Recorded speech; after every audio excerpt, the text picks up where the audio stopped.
Aujourd'hui les gens, on va parler d'un monument de l'histoire de YouTube. Et je dirais même de l'internet en règle générale, de l'internet français. Et je pèse mes mots. Pour les personnes qui connaissent, ça va vous rappeler des souvenirs. Pour les personnes qui connaissent pas, vous allez apprendre des choses sur l'histoire d'internet avec un grand I et un grand H. Aujourd'hui mesdames et messieurs, on va parler de What the Cut.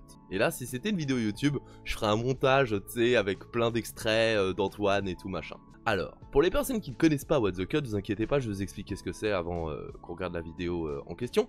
What the Cut, c'est une émission d'Antoine Daniel qui aujourd'hui est streamer, donc qui s'est reconverti dans le stream. Donc Antoine Daniel, qui a fait l'émission What the Cut, une émission inspirée de Ray William Johnson aux États-Unis, qui est le deuxième en France à être connu pour ça. Le premier c'est Mathieu Sommet avec Salut les Geeks. En gros, c'était une émission où il prenait des vidéos virales ou pas d'ailleurs d'internet, mais des vidéos surprenantes, et il en faisait des blagues, une analyse.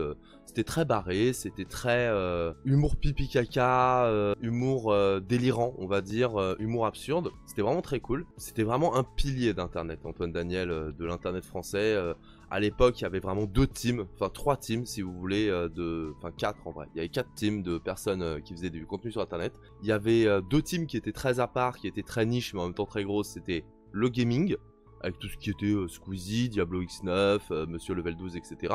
Ah oui, on est des grands gamins, on aime ce genre d'humour nanardesque. Surtout quand tu sens que c'est fait avec bienveillance et que c'est pas Raptor Dissident qui fait ce genre d'humour de merde juste pour être un enculé, tu vois. Et donc il y avait tout ce qui était, d'un autre côté, Lena Situation n'existait pas encore. Enfin si elle existait, mais elle ne faisait pas de vidéo à l'époque. Il y avait Enjoy Phoenix, il y avait Sananas, tout ça, donc tout ce qui est vlog, make-up, tuto, etc.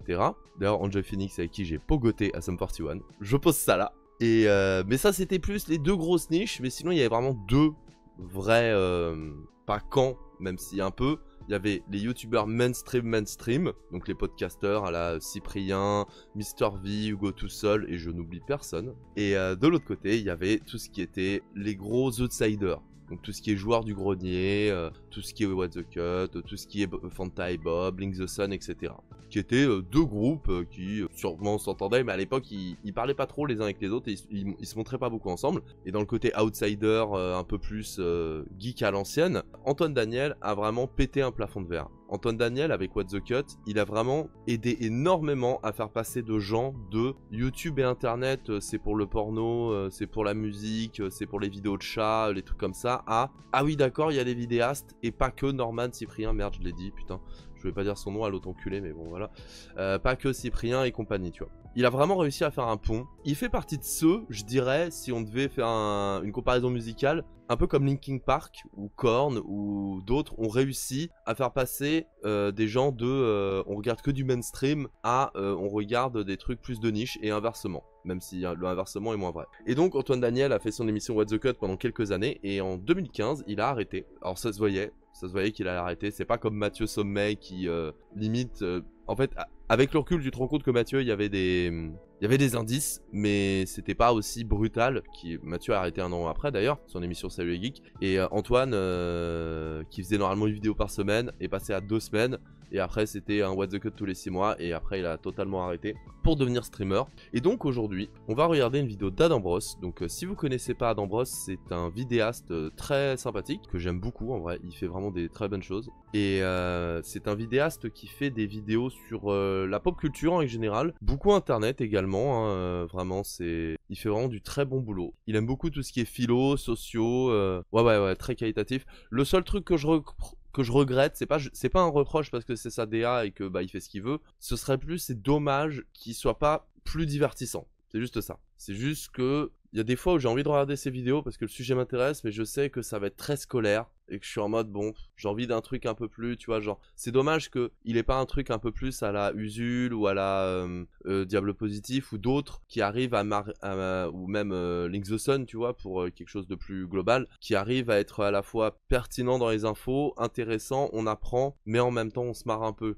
Je demande pas à ce que ce soit un fifou en mode trop lilol toutes les 3 secondes, mais ouais, très carré, très propre, c'est ça. C'est moi personnellement, je comprends qu'on aime ça, je comprends que lui il a envie de faire ça comme ça, mais ça fait qu'il y a des fois où j'aurais envie d'aller dessus et je suis en mode finalement non. Mais ça reste très sympa, très qualitatif, attention, hein, ne vous dites pas oh non, ça a l'air chiant, hein. Non vraiment, c'est passionnant. C'est juste faut être dans un mood où t'as envie d'un truc un peu plus scolaire quoi. Alors donc, pourquoi la mort de What the Cut était inévitable? C'est la vidéo que nous propose Adam Bros aujourd'hui, c'est la vidéo qu'on va regarder tous ensemble, on perd pas plus de temps. C'est parti. Le 30 décembre 2015, l'internet français tremble. Après 9 mois d'absence, le youtubeur Antoine Daniel publie sur sa chaîne un nouvel épisode de son émission culte What the Cut. Mais ce dont tout le monde était loin de se douter, c'est que malgré les 16 millions de vues, cette émission restera la dernière de ce format. Désolé, ce que tout le monde était loin de se douter, en vrai, on se doutait un peu. En fait, c'est juste que c'était une époque d'internet où tout était tellement nouveau et on n'avait tellement pas l'habitude que les gens arrêtent. Il y en avait qui avaient arrêté, hein, Diablo X9 en partie, mais dans le sens où Usul qui avait arrêté le 3615, mais c'est juste qu'en fait, on les avait vus tellement jeunes, que ce soit les joueurs du grenier, Link the Sun, Fanta et Bob, Cyprien, Natou, ce que tu veux, et on avait l'impression qu'en fait ça allait durer toute la vie en fait limite, parce qu'on était jeunes et qu'on n'avait pas le recul nécessaire, mais en vrai de vrai, si ça se voyait que ça allait finir. Presque 10 ans plus tard, je vous propose de comprendre pourquoi What the Cut est mort. Et surtout, pourquoi cette fin, qui pouvait paraître comme brutale et incompréhensible, était en réalité complètement inévitable. Ah mais non, mais de toute façon, la vraie erreur c'est que Bardella ait stoppé le YouTube Gaming pour aller au RN. Ah ça c'est dommage. Non mais franchement, moi j'aurais adoré que Bardella il continue... Et je le dis premier degré, hein, qui continue le gaming et que du coup il devienne pote avec d'autres gamers et que du coup il se déradicalise et que finalement il se rend compte que c'était une erreur de jeunesse d'être un enculé qui vote RN et que on voit Bardella faire les imposteurs avec Squeezie et que il se fait chambrer par Hamid Mathieu en mode alors l'ancien facho là, que tu vois, et que Bardella il le vanne dessus aussi, j'aurais adoré vraiment. Mais malheureusement, il a choisi la voie du connard. Alors, je suis assez d'accord sur le fait avec Adam Ross que c'était inévitable qu'il arrête. Contrairement à SLG. SLG, ça aurait pu continuer très longtemps s'il n'y avait pas eu sa rupture, l'affaire avec le Raptor, l'affaire de la culotte et tout. Je pense que SLG, ça aurait pu durer longtemps, surtout qu'en plus, Mathieu et l'intelligence que n'a pas eu Antoine, malheureusement, de prendre un co-auteur. Et ça change tout. On le voit avec Danny Caligula, qui, bon, mauvais exemple en ce moment, mais qui tout seul a dû arrêter Doxa pour plein de raisons, alors que Danny Eraz, en vrai, il aurait continué si jamais il n'y avait pas eu toutes les réalisations qu'il y a eu.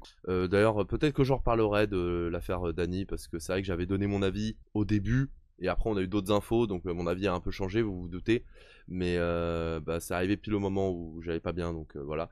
Mais pourquoi la mort de What the Cut? En vrai, j'ai pas envie de pré-shot trop la vidéo, donc je vais pas dire grand chose, mais déjà il était tout seul, ça change beaucoup de choses. Il se mettait trop la pression pour faire de plus en plus qualitatif, il avait pas le recul nécessaire sur beaucoup de choses, et c'était vraiment une époque, aujourd'hui on s'en rend moins compte, mais c'était vraiment une époque, le début d'internet jusqu'à peut-être 2018 on va dire, pour être large, mais je dirais peut-être jusqu'à 2014-2015. Jusqu'à 2016, un truc comme ça on va dire en moyenne, où vraiment il y avait une espèce de naïveté avec internet, on l'avait un peu tous et toutes, internet va changer le monde, YouTube va remplacer la télé, on va réussir à faire des trucs de ouf, des machins, et beaucoup de pression, beaucoup d'erreurs et de faux pas ont été commises par des personnes, ça aurait pu être évité, mais c'était pas assez encadré, c'était trop le Far West, pour le meilleur comme pour le pire, ça a pu nous donner des choses incroyables, ça a pu donner des trucs incroyables, mais ça a aussi donné beaucoup d'erreurs. Et que ce soit Antoine et sa dépression, que ce soit certains qui ont fait des actes plus que répréhensibles, je pense que si jamais il y avait eu un meilleur suivi, si jamais il y avait eu YouTube avait essayé vraiment de faire quelque chose, je parle pas de forcément dire aux créatrices faites ça ou pas ça, mais plus en mode peut-être avoir genre engager des psychologues que les youtubeurs, enfin les vidéastes en règle générale pouvaient appeler pour machin, ou des conseillers machin, peut-être que certains auraient fait moins de conneries, parce qu'il faut bien se rendre compte que pour beaucoup, et même aujourd'hui, hein, même sur TikTok ou sur YouTube, c'est des gamins, quoi, je veux dire. Tu sais, genre, il y en a plein, ils ont commencé à 15 ans, et même quand t'as 20 ans, t'es jeune, surtout à l'époque, c'était nouveau. Tu vois, les jeunes de 20 ans d'aujourd'hui, c'est pas les jeunes de 20 ans que nous, on était à l'époque, parce que, ils ont grandi avec Internet toute leur vie. Internet, on connaît les codes, on connaît les erreurs à pas faire, et Antoine Daniel, comme d'autres, a été parmi ceux qui ont essuyé le plâtre, en fait, qui ont payé les pots cassés. Et je pense vraiment que ça a beaucoup joué sur Antoine et sur ce qu'il voulait faire. Et d'ailleurs, Danny avait fait une vidéo à l'époque, parce qu'il était très pote avec Antoine Daniel, avec Antoine. Il avait fait une vidéo à l'époque sur ce qu'il parlait d'Antoine. La vidéo est très intéressante, même si je comprends qu'aujourd'hui on n'ait pas envie de regarder une vidéo de Danny, mais la vidéo est intéressante sur le point de vue extérieur de quelqu'un sans filtre, mais qui veut pas non plus du mal à Antoine, tu vois, sur la mentalité d'Antoine et tout, et je trouve ça assez intéressant. J'en parlerai pas ici parce que je vais pas reporter ce que quelqu'un d'autre reporte pendant 1000 ans, et voilà. Comme expliqué en intro, je vous propose qu'on se penche aujourd'hui sur l'émission What the Cut. Le but, si ça vous plaît, c'est d'analyser d'anciennes tendances ou d'anciennes vidéos d'anciens youtubeurs avec le recul qu'on a aujourd'hui. Ça me permettra aussi de faire des vidéos un peu plus légères, un peu moins approfondies entre de gros sujets. Également, je tiens aussi à prévenir, le but ici, ça va pas être de surpsychologiser.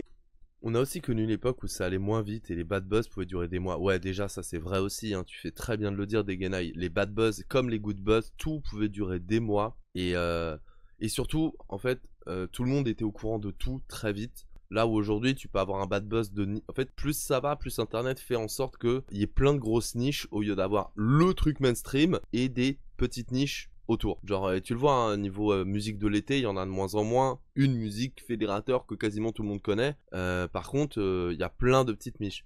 Bilal Parkim, Amandine du 38. Ah ouais, non mais les bad buzz. D'ailleurs, je vous conseille l'excellente vidéo de Yanis, le rap en mieux, sur Amandine du 38 et d'autres rappeurs d'internet. Elle est géniale.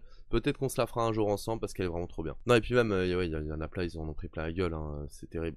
Antoine Daniel, son bien-être mental a son importance, mais aujourd'hui, on va se concentrer sur le contenu, même si on y reviendra brièvement. Le 1er mars 2012, le premier épisode de What the Cut sort. Et si à l'époque, je pense que j'aurais même pas eu besoin d'expliquer en quoi ça consistait, aujourd'hui, je pense que ça mérite son introduction. Il s'agit donc d'une émission YouTube créée par Antoine Daniel qui repose sur de la review, inspirée par son équivalent américain Equals Free, présenté par Ray William Johnson. Le but est de partager 3 vidéos loufoques qui ont fait ou pas parler sur le web et de en faire des blagues autour. Un concept déjà repris par un autre vidéaste français sous le nom de Salut les Geeks. À la base filmé simplement avec une webcam à la qualité discutable. Et on était en 2012. Ça c'est un truc qui me manque de l'époque 2012, du début d'internet, c'est que les gens étaient moins exigeants sur la qualité. Tu vois, et je suis d'accord que c'est bien la qualité, hein, qu'on en ait, c'est cool si tu peux te le permettre, mais aujourd'hui, limite, si t'as pas directement une bonne qualité visuelle et surtout audio, c'est compliqué pour toi. Et le côté low cost, ça avait son charme de ouf. Le côté... mais je pense que c'est aussi pour ça que beaucoup d'entre nous, on aimait aussi Internet, et c'est ce qui faisait aussi le charme du truc, c'est le côté...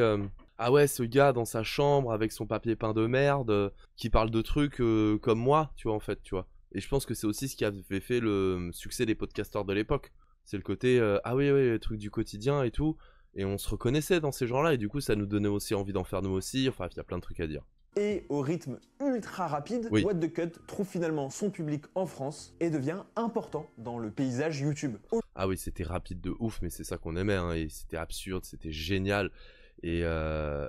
What the Cut, ça a très vite détrôné Salut les Geeks en termes de vues, même si je pense que sur toute la chaîne, peut-être que Mathieu a fait plus de vues, mais d'un côté Mathieu lui il est resté sur une vidéo toutes les 2 semaines ou sur une vidéo toutes les semaines, et il s'est pas mal politisé, Mathieu, là où il a pas mal commencé à donner son avis avec le temps, là où Antoine était bien plus dans l'absurde et dans le côté vas-y on rigole tous ensemble quoi. Alors que je pense pourtant que c'est Antoine le plus gauchiste des deux, c'est ça qui est rigolo. Aujourd'hui, la chaîne d'Antoine Daniel a presque 3 millions d'abonnés, dont 95% grâce à What the Cut. Mais alors, qu'est-ce qui a fait ce succès? Pour moi, une des raisons principales du succès de What the Cut est que le format intervient dans un moment où YouTube se fait une place dans le quotidien des gens et s'affirme comme un véritable média. Pour ce faire, la plateforme voit se déployer ce que Jay Bolter et David Gruzin appellent une stratégie hyper médiatique. Je sais pas si vous vous en souvenez, mais j'en avais parlé dans mon gros documentaire sur l'histoire des YouTubeurs. En gros, pour s'imposer, un média doit mettre l'accent sur ses spécificités propres, ses particularités. Je trouve que What the Cut en est le meilleur exemple. L'émission a un ton extrêmement trash et vulgaire, chaque épisode commençant par une insulte envers le public. Et pas la petite insulte, hein, c'est vraiment l'insulte hardcore. Et ça c'est vrai, il a raison dans le côté, ça montre une spécificité de YouTube et d'Internet, c'est des trucs qu'on n'aurait pas pu voir à la télé, qu'on n'aurait pas pu voir autre part. Il y a aussi le côté, en plus, ça parlait de vidéos originales qu'on trouvait sur Internet, qui avaient fait le buzz ou pas d'ailleurs. Mais du coup, c'était en plus pile à cette période où beaucoup de gens regardaient Zap de Spion, des best-of, de trucs cringe ou drôles d'Internet. Et du coup, ces gens-là pouvaient avoir plus facilement Antoine Daniel ou Salut les geeks, mais moins Salut les geeks, dans leur description, et se dire oh putain c'est quoi ce con qui nous insulte directement et qui met des vidéos what the fuck, what the cut, lol, avec un mec qui danse avec une tête de cheval, tu vois, par exemple. Et ça a beaucoup joué. Le rythme ultra rapide, ça fait que tu peux regarder entre potes, c'est marrant, mais même tout seul, c'est marrant. Vraiment, il y a tout pour réussir. Et son rythme effréné ne laisse aucune place à la respiration. Cela crée une œuvre médiatique assez inédite pour le public et qui va venir affirmer YouTube comme une forme de contre-culture vis-à-vis des médias traditionnels. Ce qui est d'ailleurs intéressant, c'est que What the Cut a existé à la télé. Effectivement, en 2012, l'émission de télé Faut pas rater ça sur France 4 propose à Antoine Daniel d'adapter What the Cut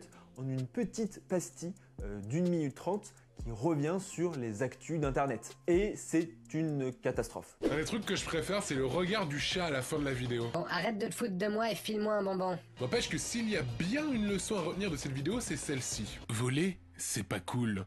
Surtout si tu te fais avoir. Attends, c'est vraiment un vrai truc qu'a fait Antoine, ça? Je suis pas au courant. Ça a l'air nul à chier. Mais what the cut? L'agression de What the Cut disparaît et ça donne une capsule lisse et sans grand intérêt. Si aujourd'hui les concepts de Squeezie ou les documentaires de Seb reprennent les codes de la télé, on voit bien qu'à l'époque c'est l'inverse qui attirait les gens. Il y avait une forme de volonté.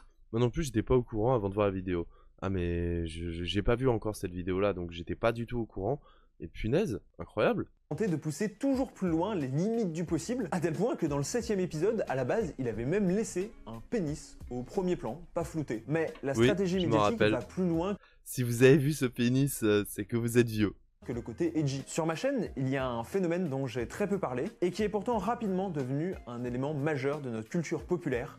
Les mèmes. Le terme mème date de 1976. Il a été utilisé par le biologiste britannique Richard Dawkins dans son livre The Selfish Gene. Sauf que vous vous en doutez, c'était pas pour parler des mèmes tels qu'on les connaît, puisque lui, son sujet, c'était l'évolution. En gros, pour lui, un mème, c'est un élément culturel qui se transmet par imitation. Dans son livre sur le sujet des mèmes, Suzanne Blackmore explique que les mèmes se doivent d'avoir un interacteur, un sujet qui permet à la réplication d'avoir lieu et qu'il fait de manière intentionnelle. Donc en gros, un mème, des définitions qui sont données par les chercheurs sur le sujet, ce sont des éléments culturels, le plus souvent visuels, mais ça peut aussi être oral, qui vivent. C'est marrant parce que toutes les images depuis tout à l'heure, on n'a pas le son, mais on les entend quand même. Je pense que je suis pas le seul. Avant tout, par leur imitation, leur réplication, leur interprétation et leur réinterprétation. Et vous allez me dire, quel rapport avec What the Cut?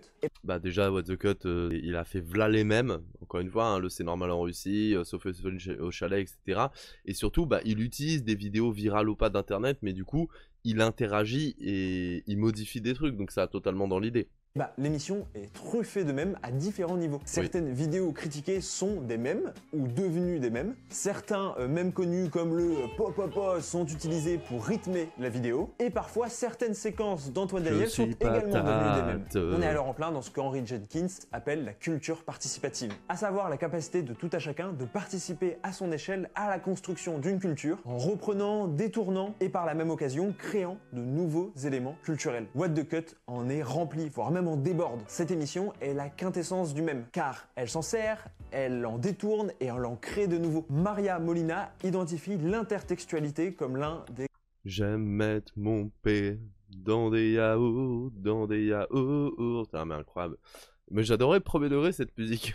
Critères majeurs pour identifier un mème. L'intertextualité, en gros, c'est assez simple. Ça désigne les relations qu'un texte ou qu'une œuvre entretient avec d'autres textes ou d'autres œuvres en les citant, les parodiant ou simplement en y faisant allusion. Ça souligne que chaque œuvre est en réalité une mosaïque d'emprunts s'inscrivant dans un réseau de références culturelles préexistantes. On le retrouve particulièrement dans What the Cut où cette notion est primordiale. Par exemple, dans l'épisode 28, Antoine Daniel se moque des personnes répétant « sauf une fois au chalet » à tout bout de champ.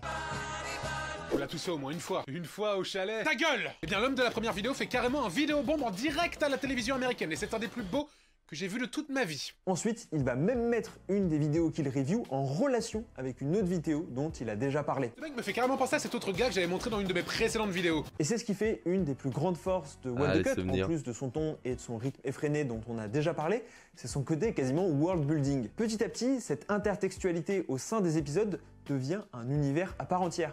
Alors, je suis d'accord, mais c'est pas celui qui l'a plus fait et qui l'a le mieux fait, je trouve. Mais c'est juste qu'en fait, il l'a fait de façon à la fois très subtile, comme là, le truc qu'on voit avec les codes cachés. Je sais même pas de quoi ça parle d'ailleurs, ce truc. Mais souvent, c'était plus d'auto-référencement un peu rigolo, quoi. Mais du coup, ça marchait bien. Mais le joueur du grenier, Crise de Minute Papillon ou d'autres l'ont poussé bien plus loin. Même Salut et Geek l'a poussé bien plus loin, rien qu'avec le fait d'avoir des acolytes. Comme le plus grand mystère des internets. Pour quasiment chaque épisode de What the Cut, il y avait une lettre qui formait un grand mystère et qui renvoyait vers une autre vidéo annexe. Mais il y a aussi évidemment les personnages de Samuel et Richard, et ce qui me fait un peu penser à ce qu'a réussi à faire l'émission Twitch Zen, avec Elian, Mère de Nutella, qui étaient des thèmes récurrents et des personnages récurrents auxquels le public pouvait s'attacher plus facilement et qui permettaient d'avoir une audience plus fidèle qui s'impliquait encore un peu plus dans le contenu. Mais bon, vous vous en doutez, si l'émission a fini par disparaître, c'est bien qu'elle avait des problèmes. Et c'est vrai que des problèmes, elle en avait quand même pas mal. Comme d'habitude, cette vidéo est complètement autoproduite, autofinancée, etc. Si vous souhaitez soutenir, n'hésitez pas à partager cette vidéo et à vous abonner à la chaîne et également à me dire en commentaire quel est, vous, votre rapport à What the Cut. Est-ce que vous étiez triste quand ça s'est arrêté? Est-ce que vous espériez un épisode 38 En vrai, j'étais triste quand ça s'est arrêté. J'espérais un épisode 38 en 2018 quand il avait dit oui, je le fais. Mais aujourd'hui, plus du tout. Déjà parce que je suis passé à autre chose. Et je pense que c'est bien de pas avoir l'épisode de trop qui fait qu'on se dise ah non. Non, en vrai, c'est bien qu'il se soit arrêté là, je pense. Puis là, il a l'air d'être épanoui et heureux dans ce qu'il fait, donc c'est le principal. Pour être honnête, moi j'étais triste quand ça s'est arrêté parce que j'étais vraiment un gros fan de What the Cut. J'ai longtemps espéré un 38e épisode avant de grandir et d'accepter, comme tout le monde, que peut-être que la fin de l'émission était pour le mieux. Ah, il y en avait plein des problèmes. Un premier problème intrinsèque à What the Cut est simplement dans la construction de la structure des blagues. En effet, la plupart des... Vaut mieux s'arrêter au plus haut que de se casser la gueule. Oui, et encore, tu vois, si jamais il s'était cassé la gueule parce qu'il avait envie de le faire comme Mathieu avec OVNI, même si moi je trouve que OVNI, franchement, c'est très très bien. Mais qu'il avait envie de le faire et que ça a pas pris, pourquoi pas. Mais s'il l'avait fait juste par pression, c'est là où c'est dommage, tu vois.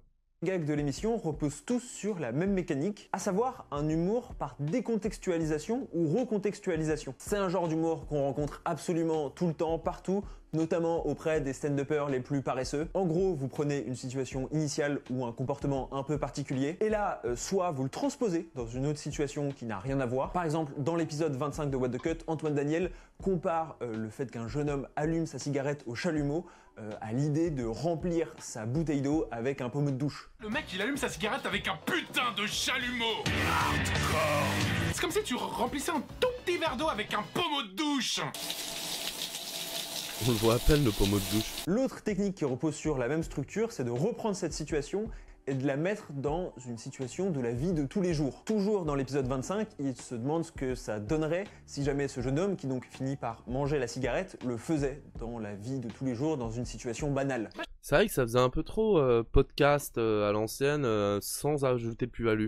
Mais c'est dommage parce que je trouve qu'avec le temps, il a arrêté plus de faire ça. En tout cas, il l'a fait devenir plus pertinent. Et c'est con parce que c'est vraiment les derniers épisodes de What the Cut qui sont les meilleurs. Mais du coup, c'est ceux qui font que il y en a pas assez. Parce que ça doit être assez surprenant la première fois que tu donnes un truc à ce mec. Tu veux une clope? Oui, pas de problème, tiens. Pourquoi faire ça?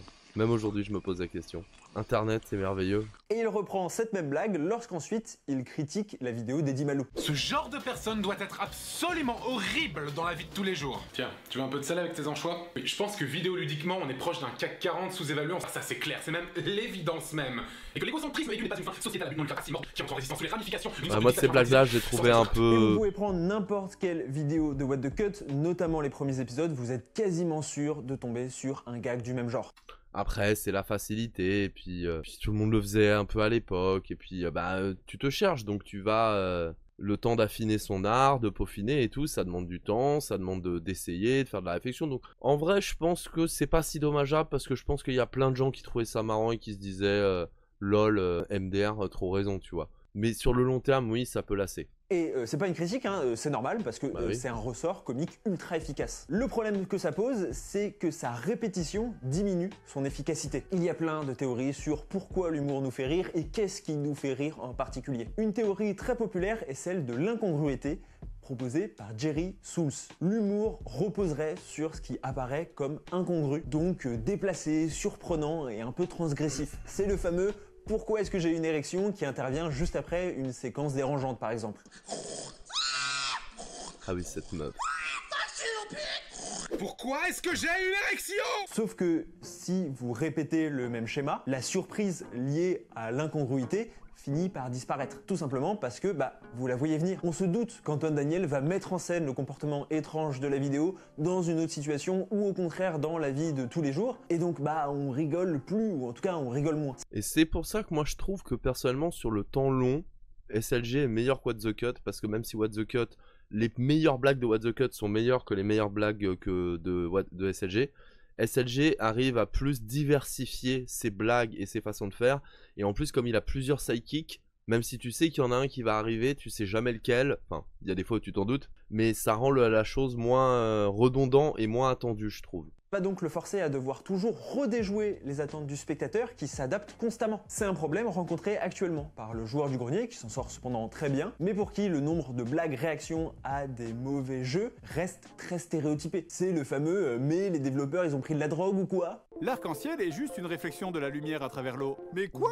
Mais ils ont pris de la drogue ou quoi? Ce problème, Antoine Daniel explique l'avoir identifié très tôt puisque dès le second épisode, il aurait été persuadé d'avoir fait le tour. Il est alors obligé de se moquer directement du dispositif des vidéos, comme dans l'épisode 28 où il tourne en dérision ces séquences où il fait semblant de réagir à la vidéo qu'il visionne. La vidéo est déjà terminée, hein. C'est plus la peine de faire des têtes bizarres pour faire croire que tu réagis en direct. Oh. Le problème, c'est que cette technique déconstruit aussi son émission. Et donc, sa part de magie et son attrait pour le spectateur. Aussi, un autre problème auquel est confronté...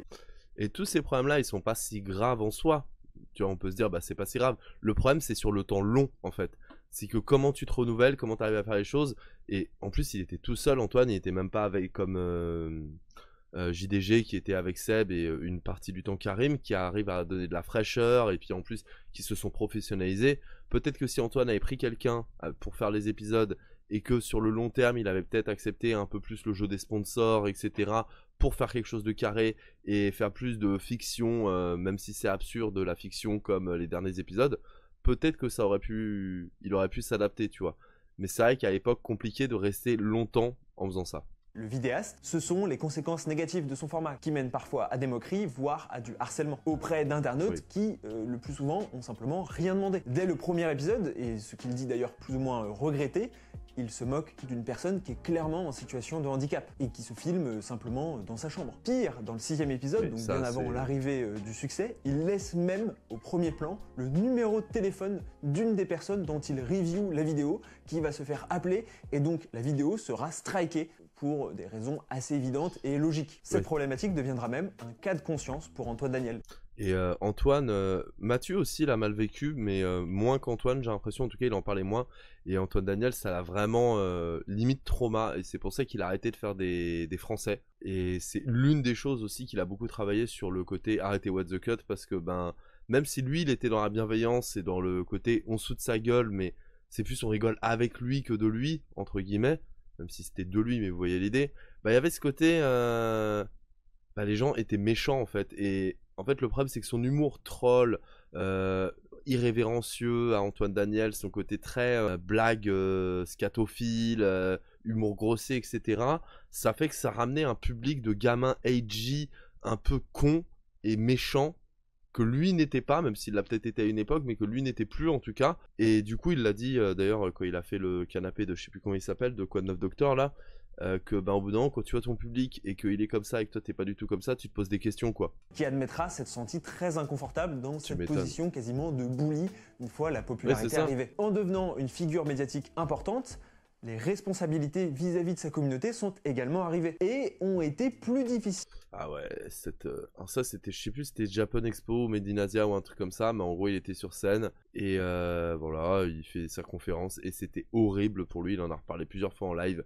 Et c'est l'un des trucs qui l'a fait réaliser que son public était un public de gens pas sains en fait. En tout cas, à ce moment-là, après, c'était des gosses, tu vois. Enfin, c'était des gosses, c'était des ados, des jeunes adultes un peu débiles. Mais vous voyez ce que je veux dire. Que pour d'autres à gérer, vu la nature de son contenu. Enfin, à partir de 2014-2015, YouTube renforce son dispositif d'interdiction aux moins de 18 ans de certaines vidéos, ainsi que sa détection de violation des droits d'auteur. Des changements qui handicapent forcément le YouTuber, dont le format repose sur un contenu qui ne lui appartient pas et un ton qui ne plaît pas spécialement aux annonceurs. Et donc, en s'y penchant de plus près, la fin de What the Cut paraissait dès le départ inévitable. Et ça, tout ça, il a raison, mais tout ça, il a raison sur le fait que c'était des raisons qui ont fait que What the Cut s'est terminé. Mais pour moi, par contre, tout ça, c'est des raisons qui font que s'il continuait comme ça, Antoine, en fait, ça allait se terminer. Mais pour l'instant, moi, je trouve que c'est que des raisons où, en vrai, il aurait pu, si jamais il avait pris certaines dispositions, comme j'ai dit, un co-auteur, peut-être repenser la façon de faire, peut-être essayer de trouver de nouveaux formats à côté. Et c'est aussi ça la chose qui l'a beaucoup niqué, c'est le côté, les gens lui cassaient les couilles que pour What the Cut, tu vois. Dès qu'il voulait faire autre chose, des fois, il était sur Twitter en mode, ah, j'ai regardé un film. Il y a des gens qui lui disent, qu'est-ce que t'es là à regarder un film, t'as pas un épisode à faire, tu vois. Et c'était un épisode où la santé mentale des vidéastes, le côté burn-out, le côté c'est pas tes chiens, etc. C'était beaucoup moins mis en avant, tu vois, il n'y avait pas eu tous ces vidéastes, genre Mastu par exemple récemment, qui a parlé des gens qui allaient chez lui et tout, qui en parlaient, parce qu'à cette époque, il y avait vraiment un truc de les youtubeurs mainstream qui étaient en mode « J'adore ma commu, XOXO, trop bien, bisous ». Et du coup, et les autres youtubeurs, ils avaient beaucoup moins ce problème, même s'ils l'avaient aussi, tu vois. Et c'était beaucoup moins mis en avant et beaucoup moins pris au sérieux. Ça a joué aussi, tu vois. What the Cut était destiné à mourir car, comme tout format, sa pertinence est éphémère. J'ai cité Joueur du Grenier tout à l'heure, mais les chaînes YouTube qui ont gardé le même format sur plusieurs années sans drastiquement le modifier se comptent sur les doigts d'une main. Et c'est souvent les chaînes YouTube les plus vieilles et donc avec le public le plus fidèle. Mais ouais, non, mais c'est con pour Antoine qu'il n'ait pas osé et fait des trucs en parallèle de What the Cut sur sa chaîne principale, tu vois. Peut-être que s'il avait fait sa série audio ou peut-être autre chose, tu vois, il aurait pu alterner entre 2-3 formats qui auraient beaucoup moins marché que What the Cut. Mais c'est pas grave parce que What the Cut a été suffisamment énorme pour que déjà ça ramène des vues sur ces autres formats. Et en plus, du coup, il aurait pu faire des pauses, tout ça, mais comme je vous l'ai dit tout à l'heure, le problème c'est qu'une partie du public était en mode d'où tu regardes un film, va faire What the Cut. Alors imaginez le laisser faire un autre format sans l'harceler, hors de question, et mentalement tu craques après au bout d'un moment, c'est surtout à l'époque. Même Seb et Fred ont fini par accepter de faire des placements de produits et même de revoir légèrement la formule de l'émission. Ça passe évidemment par une prise en importance de l'aspect. C'est un peu comme Not Serious, il avait d'autres contenus avant et quand il a commencé les t'as déjà vu, il a striké le bon filon. Ce qui est logique, et puis Not Serious en plus, il est pas assez gros pour pouvoir se permettre de perdre ce qu'il a, tu vois. Enfin, dans le sens où ça marche bien, t'as déjà vu, mais pas assez bien pour se dire oui, les gens continuent à regarder si je fais autre chose, tu vois. Et je pense que sa situation, elle n'est pas précaire, mais elle n'est pas assez bien installée confortablement pour se dire vas-y, je fais d'autres choses sans me. Et puis autant aller go sur le bon filon au moins le temps de consolider une base pour peut-être faire autre chose après. Peut-être que Not Serious il fera d'autres trucs après, hein. Mais en vrai, moi j'aime bien Not Serious. Peut-être qu'on sera un de ces 4 du Not Serious en live. J'ai chaud sa mère. Narratif par rapport au cœur du format qui est censé être le test du jeu vidéo, au point qu'aujourd'hui les parties narratives prennent environ un tiers des vidéos, même plus des gros tests. Et c'était un peu la direction que semblait prendre Antoine Daniel, puisque dans le What the Cut 37, il y a beaucoup plus de parties fictionnées narratives. Ah, il était excellent ce truc narratif du 37. L'humour de Not Serious, je l'aime bien, mais je trouve qu'il a le même problème qu'Antoine. En pire, c'est que no offense à Not Serious, hein, j'adore ce qu'il fait, mais je trouve que il fait souvent les mêmes blagues et je le vois très vite arriver et c'est dommage qu'il n'arrive pas à se renouveler, je trouve. C'est vraiment le seul truc où je trouve que c'est dommage avec Not Serious. Mais sinon j'adore ce qu'il fait, vraiment, et ça a l'air d'être un gars super adorable. Mais même dans l'épisode 35 de What the Cut, il y avait déjà de la narration et elle était cool. Il expliquait que c'est ce qui lui plaisait le plus et on pouvait s'attendre à une évolution dans ce sens. Mais à ce moment-là, un autre problème plus global se pose, c'est la disparition de la fiction, voire même du contenu écrit sur internet. Alors, c'est une exagération. Il existe toujours de la fiction sur YouTube, mais beaucoup moins qu'à l'époque où Studio Bagel et Golden Moustache dominaient les tendances de la plateforme. Et le contenu écrit, hormis le storytelling, ça devient très rare. Les viewers préférant l'impression de spontanéité offerte par les contenus en improvisation ou en simili direct. Ces mouvements de fond complètement indépendants de l'émission auraient forcément conduit, si ce n'est à sa fin, au moins à sa transformation quasi totale. Il suffit pour cela de voir Salut les Geeks, l'autre émission de review de vidéos virales, qui a également dû s'arrêter face à la difficulté du créateur de se renouveler et sa volonté d'explorer de nouveaux horizons. Après, Salut les Geeks, c'était aussi surtout pour des raisons personnelles qu'il a arrêté. Je pense qu'en vrai, il aurait peut-être arrêté, hein, mais pas aussitôt et pas comme ça, tu vois. Je pense qu'il aurait arrêté au moins l'arc narratif en cours. D'autant que le risque à ce moment-là pour Antoine Daniel était de tomber dans le toujours plus. Un phénomène qu'on a déjà analysé dans mon dernier documentaire sur l'histoire des youtubeurs. Décidément, on en a analysé des choses. Mais c'est vrai que Antoine, il s'est mis un truc qui malheureusement... le phénomène McFly et Carlito aussi, on peut le dire. Hein. Le côté, tu veux tellement... Ça te prend du temps de faire la prochaine vidéo parce que tu veux bien faire les choses. Du coup, tu te mets la pression. Du coup, tu veux qu'elle soit encore meilleure pour pas que les gens aient l'impression d'attendre pour rien. Et du coup, ça prend encore plus de temps et c'est un enfer. Et c'est pour ça que t'es passé de un What the Cut tous les 1 ou 2 jours à une ou 2 semaines, à un What the Cut tous les mois, 3 mois, 6 mois, etc. quoi. Ce gros morceau d'1 heure et demie. Le What the Cut 37, qui dure seulement 40 minutes, était un projet faramineux pour l'époque, encore plus pour un créateur seul, indépendant. Antoine... C'est ça qu'il faut pas oublier en plus, hein. C'est que Antoine, et comme beaucoup à l'époque, c'était tout seul. Peut-être qu'il s'est fait aider par des potes pour les parties fictionnées, tu vois. Avec peut-être des prods et tout, tu vois, des potes prods, mais c'était pas professionnalisé, tu vois, le montage, l'écriture, tout ça, c'est tout seul.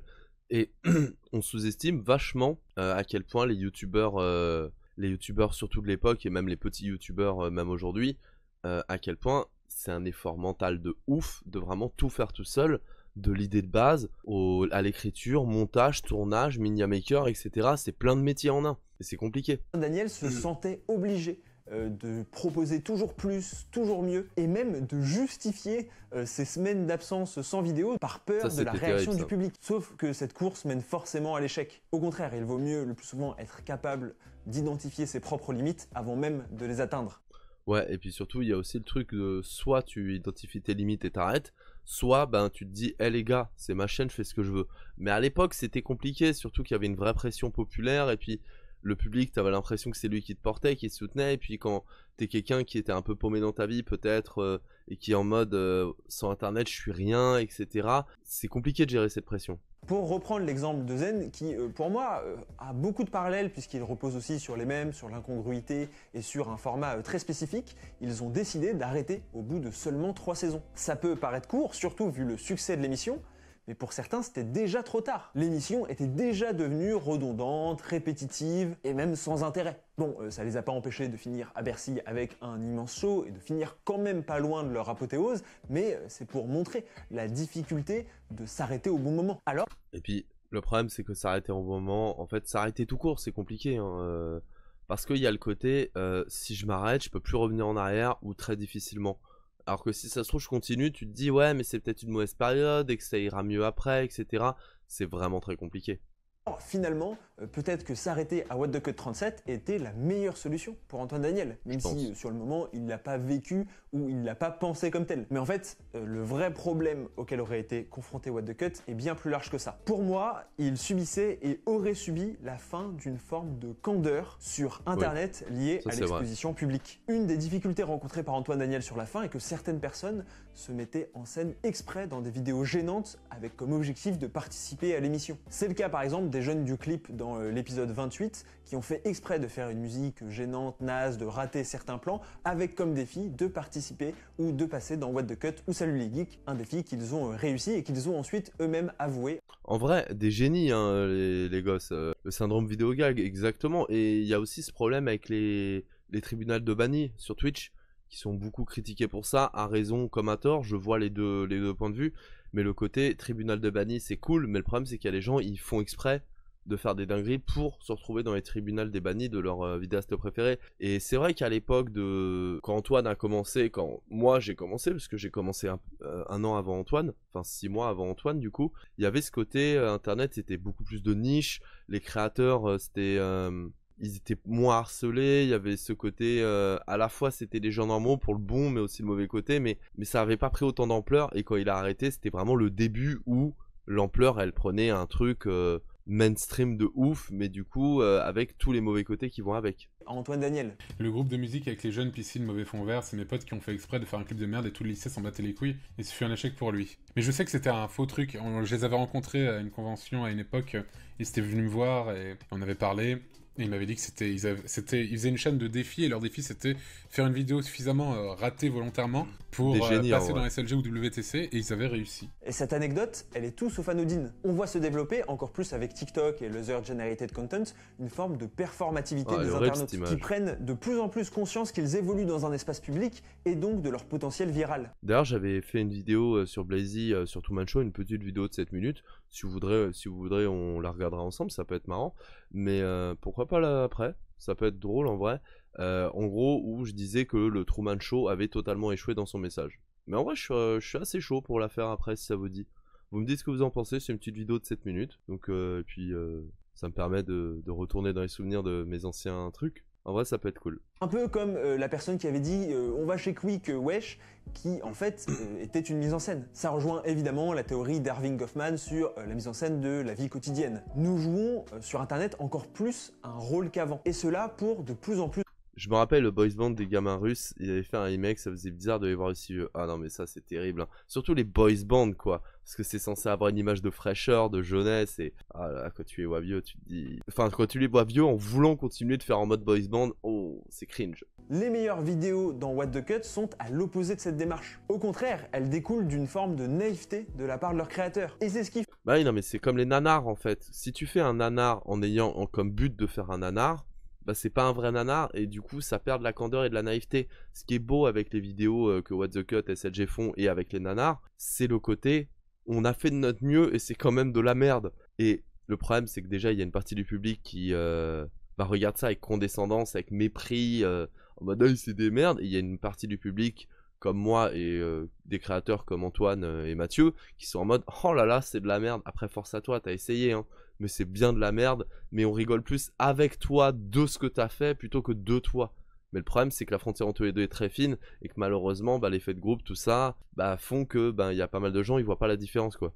Les nanars c'est le côté merdique, ça a été fait avec toute la bonne volonté, c'est ça. Et c'est beau d'une certaine manière. Et en vrai j'ai envie de dire, eux au moins ils ont essayé quoi.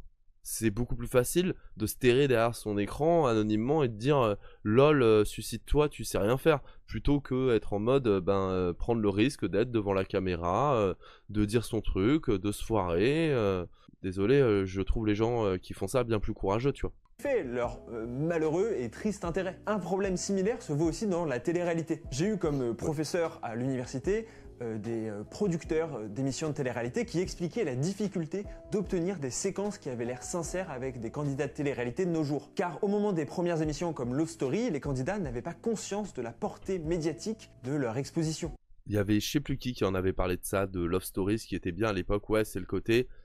ils étaient vrais, ils étaient eux-mêmes, alors que là, il y a le côté, tu sais que tu vas être filmé, donc tu vas, tu vois, genre, tu as un plan stratégique pour devenir le plus grand influenceur possible une fois que tu sors de sur Story ou autre chose, tu vois. Et ça enlève la spontanéité et la naïveté du truc. Désormais, c'est le cas. Et ils vont calculer leur image en fonction de ça et en fonction de comment le public pourrait réagir. Pour What the Cut et les mêmes de manière générale, c'est aussi de plus en plus le cas. Ajoutez à cela la mainstreamisation de YouTube qui a tout simplement arrêté d'être une contre-culture pour devenir une sous-culture à part entière. Et il est clair que la fin de l'émission était de toute façon inévitable. Après avoir promis pendant longtemps un 38e épisode, Antoine Daniel s'est ravisé et a privilégié sa santé mentale. Et comme je l'ai dit en intro, le sujet de la santé mentale, c'est un sujet que j'ai que très peu traité, puisque c'est le concept What the Cut qui m'intéressait. Mais évidemment, le plus important, ça a toujours été et c'est encore aujourd'hui le bien-être mental de son créateur. Évidemment, et j'en parlais sur ma vidéo sur les 10 ans de Screaming Bloody Murder de Sum 41, où je disais que c'était objectivement pour moi leur meilleur album,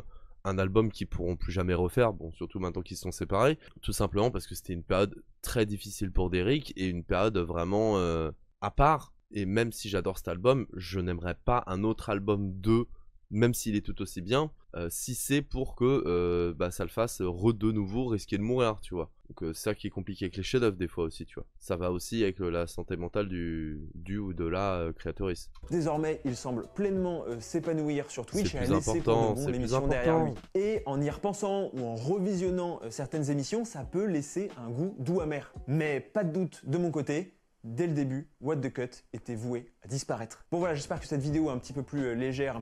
Moi je suis pas d'accord que c'était voué à disparaître. En tout cas très sympa hein, la vidéo, hein. Je vous l'avais dit, très très cool. D'Ambros il fait vraiment des bons trucs.